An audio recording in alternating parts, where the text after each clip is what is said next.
बेटा अभी हम ये रिवीजन अपना शुरू करने वाले हैं एसिड्स बेसिस चैप्टर का। इसके लिए मैं आपको स्क्रीन शेयर कर रहा हूँ, आप लोग देखिएगा यहाँ पर। ठीक है, तो एसिड्स एंड बेसिस ये हमको पढ़ना है। तो जो केमिकल कंपाउंड्स होते हैं उनको थ्री इंपॉर्टेंट ग्रुप्स में हम क्लासिफाई करते हैं। कौन कौन से थ्री इंपॉर्टेंट ग्रुप्स हैं? Number one acids, number two basis and number three salts. तो अभी ये देखना है कि हमारे जो एसिड्स हैं उनके क्या कैरेक्टरिस्टिक्स हैं। तो एसिड क्या होता है? It is a substance which react with a base to form salt. Acid को कैसे डिफाइन करते हैं हम? It is a substance which reacts with a base to form salt. Acids have a sour taste. Sour means खट्टा होता है इनका स्वाद, टेस्ट जो है खट्टे होते हैं ये। Acids turn blue litmus to red, and there are two types of acids. One is organic acid and the other is mineral acid, or we also call these mineral acid as synthetic acids or artificial acids. So what are mineral acids? What are organic acids? Organic acids are the naturally occurring acids. They are present in plants and animals. इन्हीं का test करके आपने बताया कि acids sorry test के होते हैं। ठीक है, मिनरल एसिड्स जो हैं वो सिंथेटिक एसिड्स होते हैं, means they are prepared from minerals from the earth crust by humans और human beings in the laboratories. इनको हम लेबोरेटरी में प्रिपेयर करते हैं मिनरल एसिड्स को। अभी आप पहले ऑर्गेनिक एसिड्स के कुछ एग्जांपल्स यहाँ पर देखिए, आपके स्क्रीन पे आपको दिख रहा है। एसिटिक एसिड, इसको आप क्या बोलते हैं? विनेगर। ठीक है, सिरका, क्या बोलते हैं इसको हम? सिरका। It is used in the preparation of pickles. ठीक है, फिर दूसरा देखिए एग्जांपल यहाँ पर फॉर्मिक एसिड, ये एंट स्टिंग के अंदर प्रेजेंट होता है। Citric acid, it is present in citrus fruits like lemons, oranges etcetera. Next lactic acid, it is present in butter milk. Oxalic acid is present in spinach. Ascorbic acid is present in amla. Tartaric acid is present in tamarind. Okay, so these all are organic acids and they all are weak in nature. We can taste all these acids, and we have tasted these acids and found that these acids are sour in taste. They are also weak in nature. Now, what are mineral acids? Mineral acids are prepared from minerals from the earth crust. So, some examples of mineral acids are given here. Number one, hydrochloric acid. Hydrochloric acid का जो chemical formula है उसको हम लिखते हैं HCl.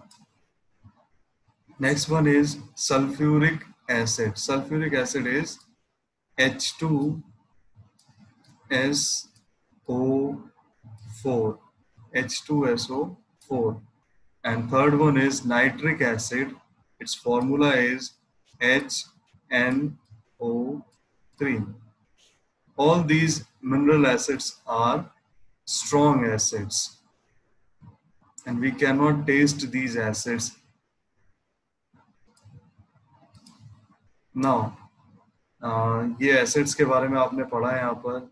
Basically हमने यहाँ पर पढ़ा कि जो हमारे केमिकल कंपाउंड्स थे उनको हमने थ्री इंपॉर्टेंट ग्रुप्स में डिवाइड किया हुआ है, एसिड्स, बेसिस और सॉल्ट्स में। तो इनमें से सबसे पहले हमने एसिड्स के बारे में पढ़ा।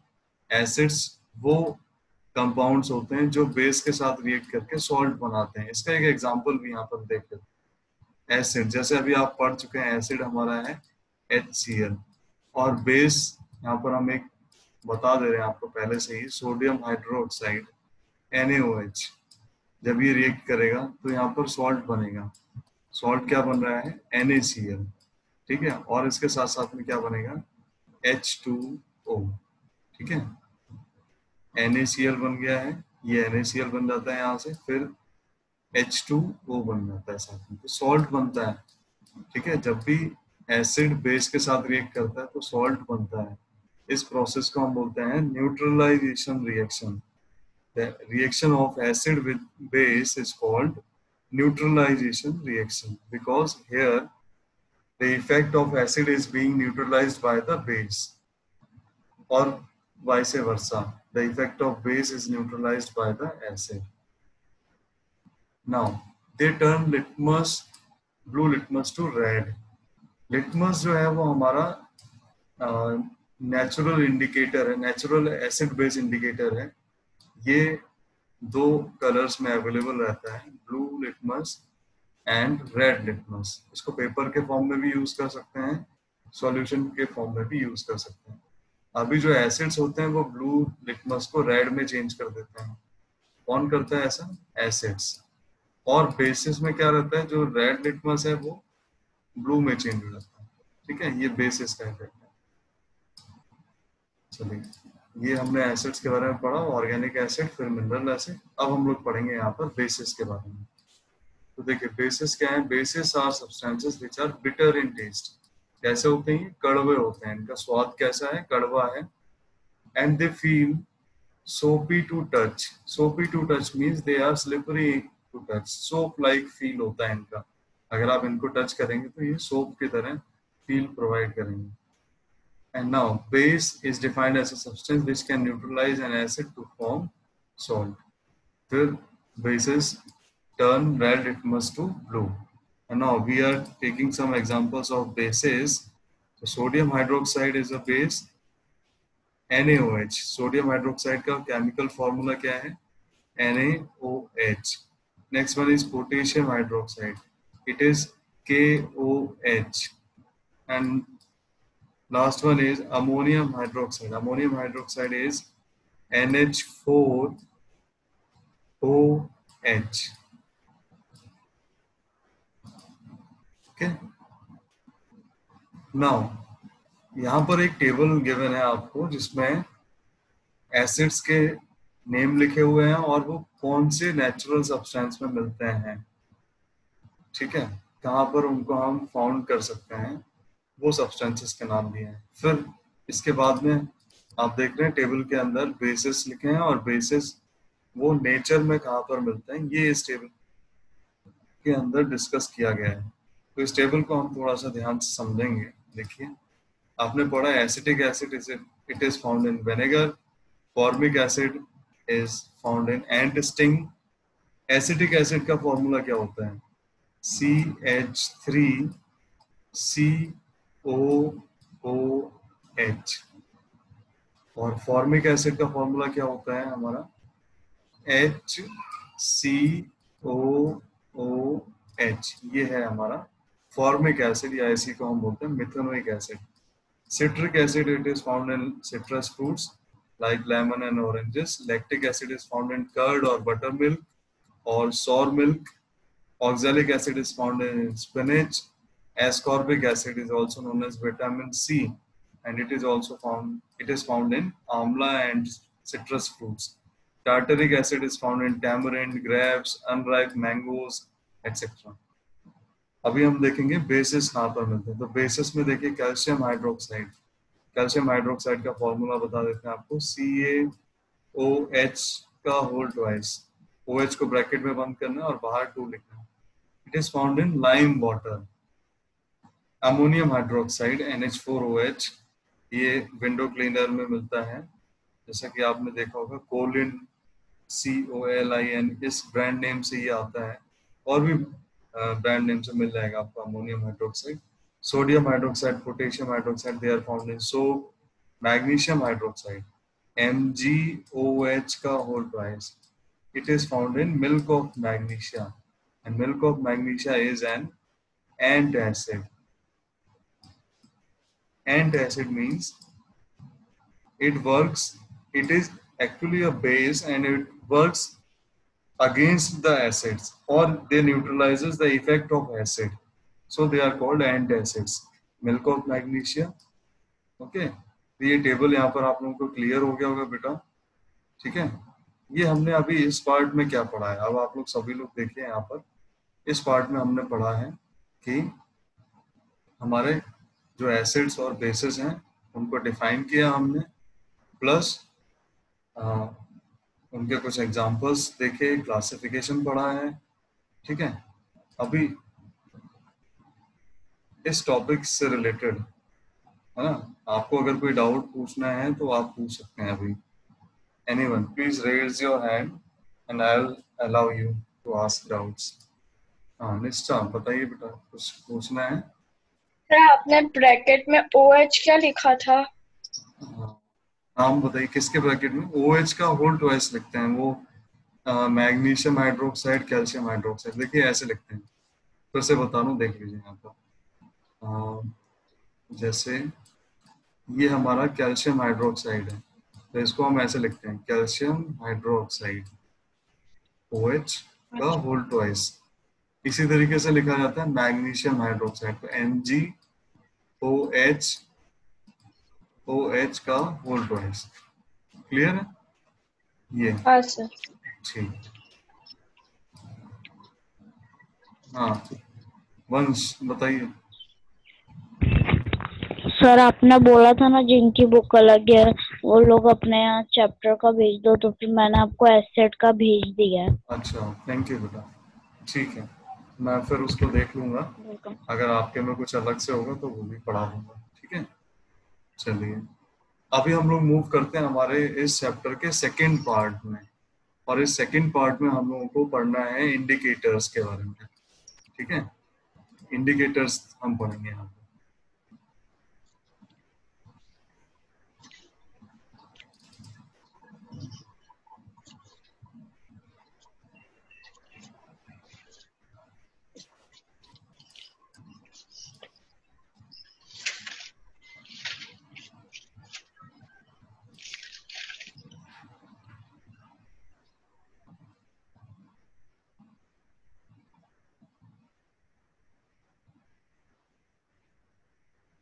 ठीक है बेटा, अब हम ये सेकंड पार्ट इस चैप्टर का पढ़ते हैं। यहाँ पर हम पढ़ रहे हैं इंडिकेटर्स के बारे में। तो indicators are the dyes, they are the dye means colored substance. ठीक है, an indicator is a dye that changes color when it is put into an acid or a base. ठीक है,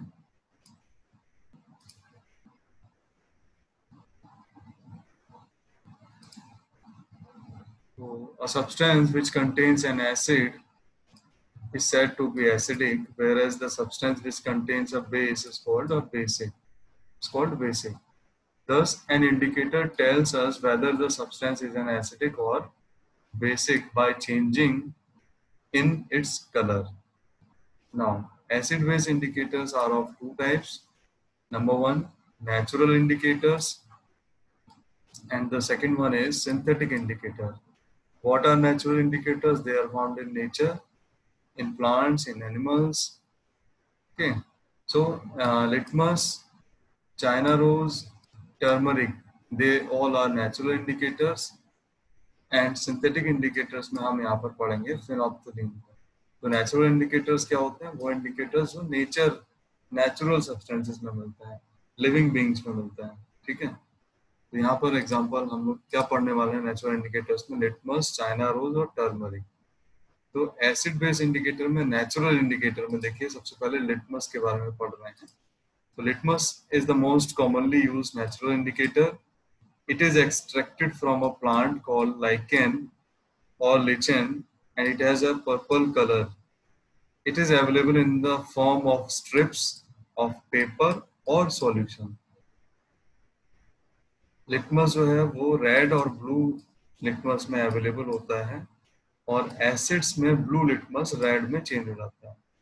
ठीक है, आपने ऑलरेडी अभी पढ़ा था एसिड्स में, हमारा जो ब्लू लिटमस है वो रेड में चेंज हो जाता है। ये देख लीजिए, ये आपने एक एसिडिक सब्सटेंस में लिटमस को डिप किया था, ब्लू लिटमस वो रेड में चेंज हो गया है। ठीक है, अभी bases they turn red litmus to blue, ये रेड लिटमस आपने डिप किया और ये किस में चेंज हो गया? ब्लू कलर में चेंज हो गया। तो ये इंडिकेट करता है कि जो केमिकल आप टेस्ट कर रहे थे वो बेस है।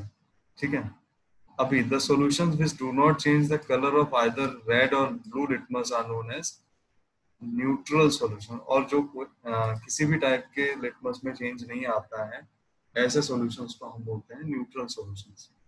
ये लिटमस का हो गया। अभी टर्मरिक के बारे में पढ़ते हैं। It is also another natural indicator. It is a yellow dye. Turmeric paper is yellow and in acidic solution and it turns to red in basic solutions. तो टर्मरिक जो है वो एसिडिक सॉल्यूशन में येलो ही रहता है, लेकिन basic solution में रेड हो जाता है। ये देख लीजिए, ये बेसिक सॉल्यूशन में टर्मरिक पेपर जो था वो रेड हो गया है। अभी चाइना रोज थर्ड हमारा नेचुरल इंडिकेटर है। ये लाइट पिंक कलर का होता है और ये चाइना रोज के रेड फ्लावर से एक्सट्रैक्ट किया जाता है। ठीक है, अभी यहाँ पर देखते हैं, हिबिस्कस भी कहते हैं इसको, चाइना रोज को। Acids turn the China rose indicator to deep pink. ठीक है, चाइना रोज इंडिकेटर को एसिड्स जो है वो डीप पिंक कलर में चेंज कर देते हैं। और bases they turn China rose indicator to green. ठीक है, तो एसिड्स किस में चेंज करते हैं? लाइट पिंक को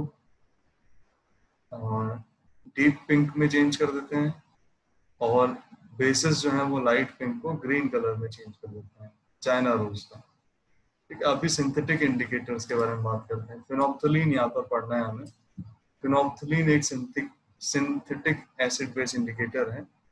it is colourless in acidic solution, okay,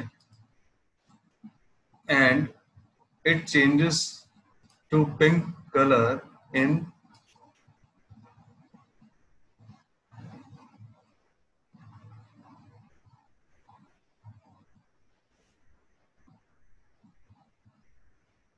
basic solution. Okay, this phenolphthalein changes to pink color in basic solution and it remains colorless in acidic solution. ठीक है, acidic solution में colorless रहता है और basic solutions में ये pink color का हो जाता है.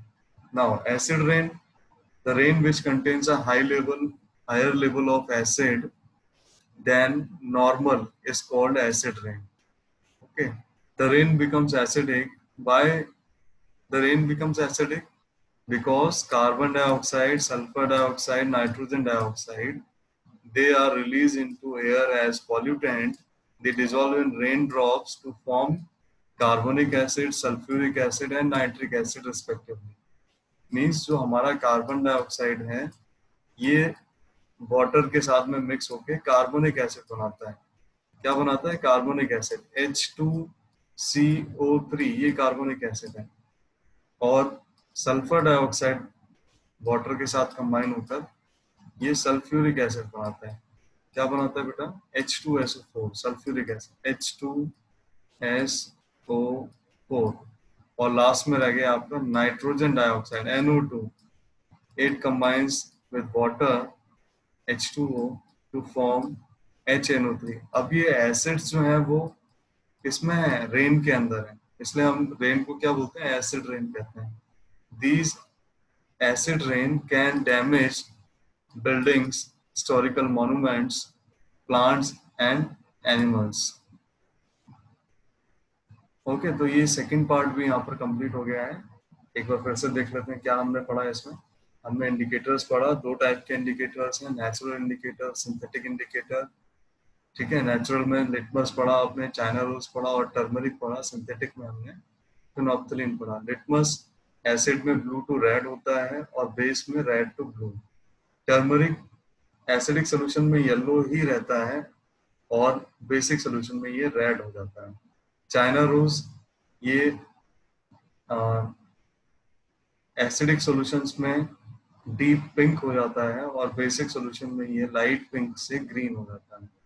फिनोप्थलीन हमारा एसिडिक सॉल्यूशन में कलरलेस रहता है और बेसिक सॉल्यूशन में ये पिंक हो जाता है। ठीक है बेटा, तो ये हमारा सेकंड पार्ट कंप्लीट होता है इस चैप्टर का। अभी हम लोग थर्ड पार्ट की तरफ मूव कर रहे हैं। तो थर्ड पार्ट को समझेंगे। क्या है हमारा थर्ड पार्ट? देखिए, थर्ड पार्ट है, छोटा सा ही है, न्यूट्रलाइजेशन रिएक्शंस। तो न्यूट्रलाइजेशन रिएक्शन क्या है? जब कभी भी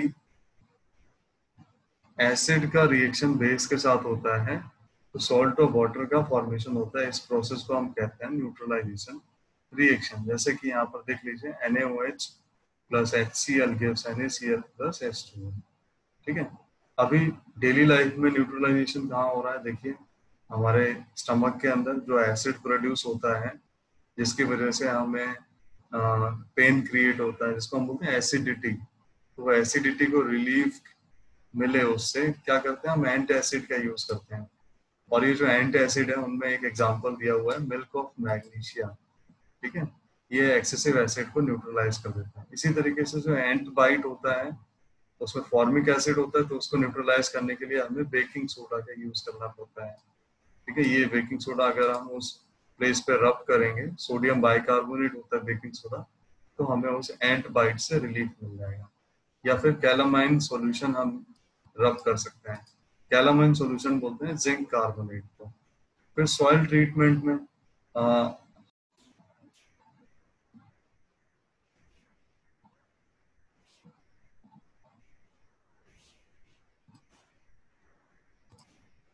good afternoon sir. Good afternoon. आपको रीज्वाइन करने के लिए बोला था, आप देखिए यहाँ पर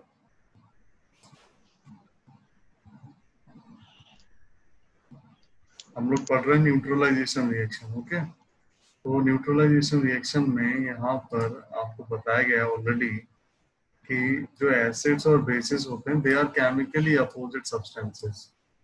means when an acid react with a base they form salt and water, and this process is called neutralization because here the effect of acid is neutralized by the base, or we can say that the effect of base is neutralized by the acid. Okay, so they destroy each other's effect, hence it is called a neutralization reaction. Okay, now by taking example of sodium hydroxide base and hydrochloric acid, we found that sodium chloride and water are formed.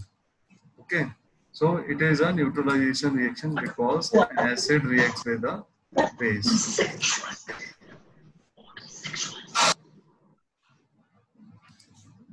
Now, this neutralization also occurs in our everyday life.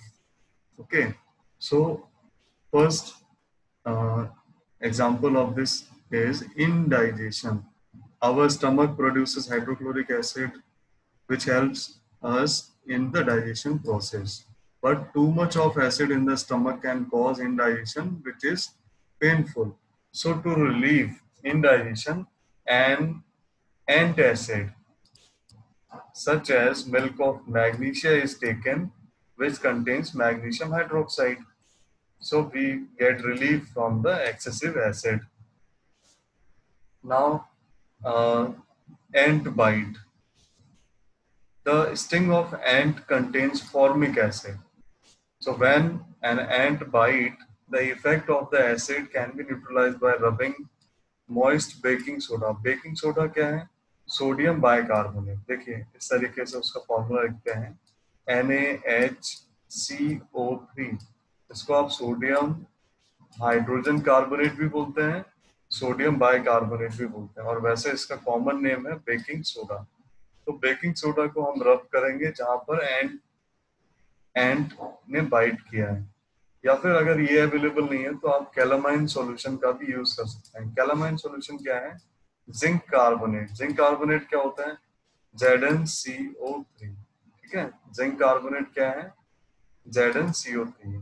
ठीक है, अभी third example देख रहे हैं, soil treatment.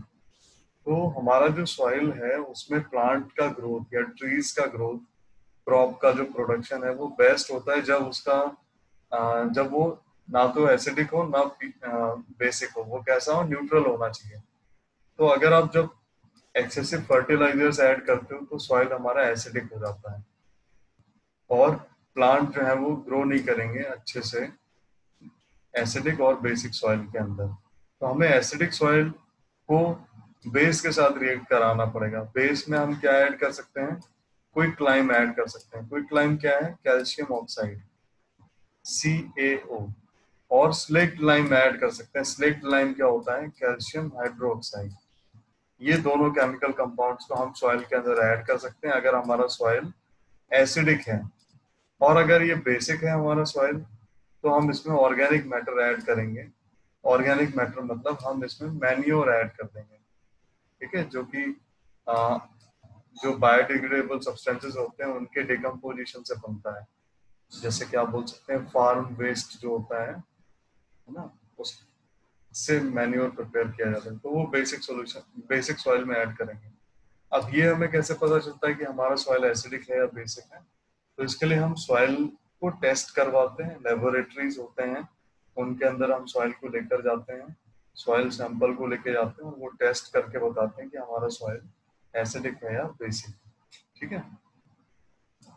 फिर factory waste, जो factory से waste निकल रहा है उसमें बहुत सारे एसिड्स होते हैं, और अगर ये वेस्ट हमारा अलाउ कर दिया गया, वाटर बॉडीज के अंदर जाने दिया गया, तो ये एक्वेटिक लाइफ जो है, फिश या फिर और अदर ऑर्गेनिजम्स है, उनको ये किल कर देगा, डिस्ट्रॉय कर देगा।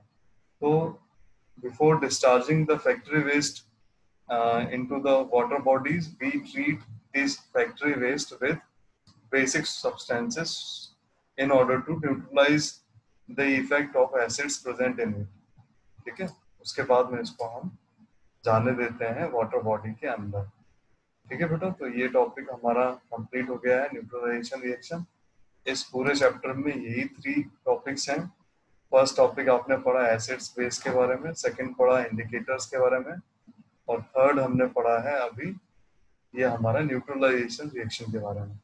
तो यहाँ पर ये चैप्टर जो है वो हमारा खत्म हो जाता है, रिवीजन इसका जो है वो कंप्लीट हो जाता है, ठीक है। आप लोगों के लिए हमारे यूट्यूब चैनल पे वीडियोस अवेलेबल हैं, वो मैं आपके व्हाट्सएप ग्रुप में भी शेयर कर दूंगा, तो आप लोग वहाँ से देखिए, पढ़िए, उसको समझिए। बाकी ये जो पीडीएफ्स हैं ये भी मैं आपके व्हाट्सएप ग्रुप में सेंड करने वाला हूँ। फिर इसके बाद में मैं वर्कशीट सेंड करूंगा आपको, और कुछ practice test, online practice test भी आपको अवेलेबल करवाऊंगा, ठीक है। तो वहां से आप अपना चेक कर सकते हैं कि किस तरीके से हम एक्चुअल में जो हमारा कल टेस्ट होगा वो कैसे हम देंगे, ठीक है बेटा। अभी अगर आप लोगों को किसी को कुछ डाउट है तो आप लोग पूछ सकते हैं।